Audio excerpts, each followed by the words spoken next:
आज बाढ़ग्रस्त क्षेत्र जो प्रयागराज का है उसका हवाई निरीक्षण भी किया है। अभी मैं नीचे से भी नाव के माध्यम से भी और स्थलीय निरीक्षण भी करने का काम करूंगा। यह बाढ़ 2013 में जो बाढ़ आई थी लगभग उसको क्रॉस कर रही है और लगातार गंगा जी में बढ़ता हुआ जलस्तर निश्चित तौर से चिंता का विषय है। लेकिन सरकार ने बाढ़ पीड़ितों की हर प्रकार से सहायता करने की व्यवस्था की है।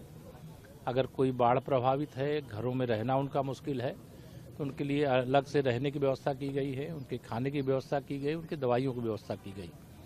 बहुत सारे हमारे किसान ऐसे हैं जिनकी फसल भी इस बाढ़ में खराब हुई है। बाढ़ समाप्त होने के पश्चात उसका आकलन करके जिनको जो नुकसान होगा उसकी भी जो भरपाई है वह करने का काम किया जाएगा। किसानों को भी और नागरिकों को भी कोई परेशानी न हो, सरकार की यही प्राथमिकता है। अखिलेश यादव लगातार प्रयागराज विकास कार्यों का देखिए, श्री अखिलेश यादव जी के लिए कल भी मैंने कहा था कि अगर उनको अपने कार्यकाल की याद आएगी तो शर्म से इसी गंगा जी में डूब जाएंगे, लेकिन उन्हें अपना कार्यकाल भूल जाता है।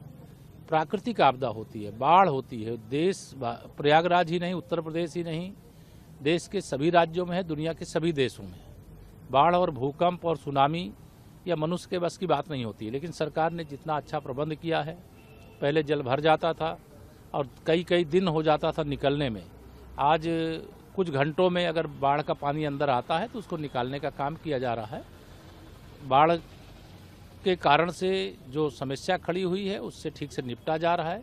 सरकार ने भी सारे प्रबंध किए और भारतीय जनता पार्टी का एक एक कार्यकर्ता भी जनता की सेवा में लगा हुआ है। श्री अखिलेश यादव जी, या तो उनके आँख और दिमाग दोनों के इलाज कराने की आवश्यकता है, तब उनको अंदाज़ा लगेगा कि वास्तव में उन्होंने विकास के नाम पर बर्बादी किया था और भारतीय जनता पार्टी की सरकार ने विकास के नाम पर विकास किया है, और जिसकी सराहना पूरी प्रयागराज की जनता, पूरी प्रदेश की जनता, देश की जनता करती है। और प्रयागराज वाले तो श्री अखिलेश यादव जी को गाली दे रहे हैं। अगर वो ट्वीट कर रहे हैं तो उस ट्वीट के अंदर प्रयागराज वाले क्या कह रहे हैं उसको सुन लें।